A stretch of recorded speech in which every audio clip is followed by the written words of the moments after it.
अब खबरें और भी हैं, कुछ बड़े बयानात हैं वो भी बताएंगे, लेकिन आपको ये भी बताएं कि जम्मू कश्मीर के अंदर मौजूदा सलामती सूरत हाल पर जहां मरकज से लेकर जम्मू कश्मीर तक एक के बाद एक कमेंट्स आ रहे हैं। गुज़श्ता रोज से या पिछले 24 घंटों के दौरान भी बहुत सारी ऐसी सरगर्मियां हुई हैं यूनियन टेरिटरी के अंदर और कुछ बड़े बयानात जम्मू कश्मीर की मौजूदा सूरत हाल पर आए हैं। और इस बार जो बयानात हैं, लेफ्टिनेंट गवर्नर मनोज सिन्हा के अलावा एक और रियासत के गवर्नर जो जम्मू कश्मीर में मेहमान बनकर गए थे, उनके कुछ बड़े बयानात सामने आए। और ये वो गवर्नर हैं जो केरला के मौजूदा गवर्नर हैं आरिफ मोहम्मद खान साहब, जिनका जो सुर्खियों में अपने बयानात की वजह से रहते हैं। और कल जम्मू के अंदर एक बड़ी तकरीब हुई और बतौर मेहमान खुसूसी इस तकरीब में वो शिरकत कर रहे थे। जम्मू कश्मीर से लेकर कन्याकुमारी तक मुल्क के अंदर मौजूदा जिस तरीके से सियासत चल रही है उस पर भी उन्होंने यके बाद दीगर तबसरा किया, कमेंट्स किए और कुछ अहम सलाह मशवरे मौजूदा सियासतदानों को भी उनकी जानिब से दिए गए हैं। साबिक मरहूम इलायदगी पसंद लीडर सईद अली गिलानी का नाम लेते हुए कहा कि गिलानी ईरान से आए थे और जो लोग अपना घर बार छोड़कर दूसरे मुल्क में पनाह गुज़ीर हो जाएं, समझ लीजिएगा कि वो कानून और मौजूदा निज़ाम से किस तरीके से बगावत वहां कर रहे होते हैं कि वो वहां से फिर कर दूसरे मुल्कों में जाते हैं, इसलिए उन्हें दूसरे मुल्क का कोई भी ये पता नहीं होता है ना। सीधे सीधे से हमला था कि जनाब ये जो गिलानीज है, सईद से, ये बाहर से आए हुए हैं और इनको भारत की जो सालमियत है, भारत का जो मिठास है, भारत की जो यकजहती है, उसके बारे में कोई भी पता नहीं है। और यही वजह है कि कई बार वो इलाहिदगी पसंदी और शिद्दत पसंदी के उस रुझान की ओर चले जाते हैं, जिसकी वजह से हालात कई बार बिगड़ते हैं। सईद अली गिलानी का नाम भी कल उन्होंने लिया और साफ कर दिया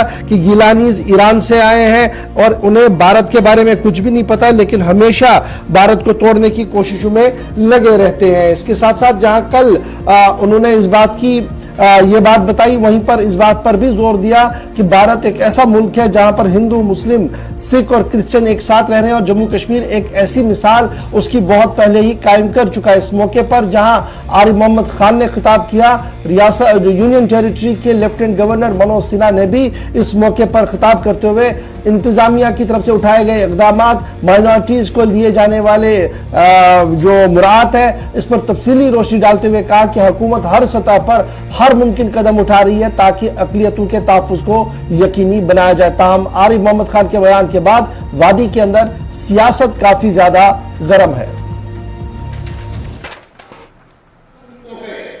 या जो राजनीति में आते हैं उनका ये फर्ज है कि वो बड़ी से बड़ी कुर्बानी देने के लिए तैयार है।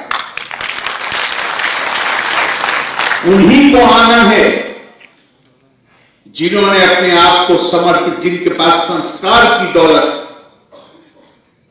जिन्होंने अपने आप को समर्पित किया है विद्या के अर्जन में और जिन्होंने अपने अंदर ये क्षमता विकसित की है कि वो हर प्रकार के लोगों को समदृष्टि से देख सके। उन्हीं का अधिकार है कि वो राजनीति में आए या राजनीति में आए तो उनके लिए यही आचरण।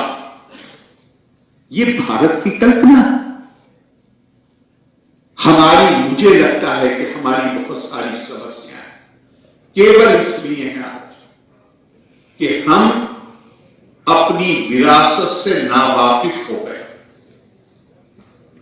हमारी विरासत से हम परिचित नहीं हैं।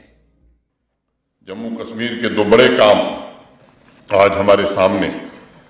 पहला, आतंकवाद के बचे खुचे तत्वों को विध्वंस, पूरी तरह से उनका समापन करना, और दूसरा, नए सिरे से जम्मू कश्मीर के पुनर्निर्माण का काम करके जो ऐतिहासिक स्थान रहा है जम्मू कश्मीर का, देश को दिशा देने में उस स्थान को प्राप्त करना।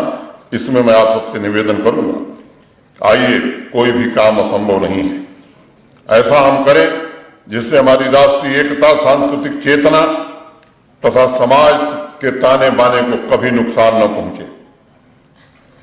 उसका विरोध आम नागरिकों द्वारा होना चाहिए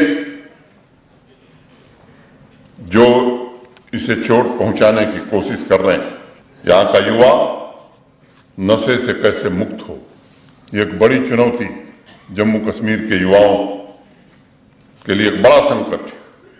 समाज के हर एक प्रबुद्ध नागरिक और व्यक्ति को इस पर ध्यान देना चाहिए और मैं आपसे कहना चाहता हूं कि एक सोची समझी साजिश के तहत यह काम किया जा रहा है। यह एक षड्यंत्र है और ये आतंकवाद का एक स्वरूप है नशा। इस बात को भी समझिए। और आरिफ मोहम्मद खान साहब को आप सुन रहे थे, जिन्होंने बैक टू बैक हालात वाक़ात पर गुफ्तगू की है। ताहम आरिफ खान ने अपनी बात को वजाहत के साथ इस बात को दोहराया कि जो जिस खित्ते का नहीं हो उसको इस खित्ते की न तो सियासत पता होती है और ना ही वो रियासत के लोगों का भला कर सकता है। इसलिए जो लोग ईरान, खतलान और दीगर इलाकों से आए हैं वो जम्मू कश्मीर के नहीं और स्पेशली वादी कश्मीर से ताल्लुक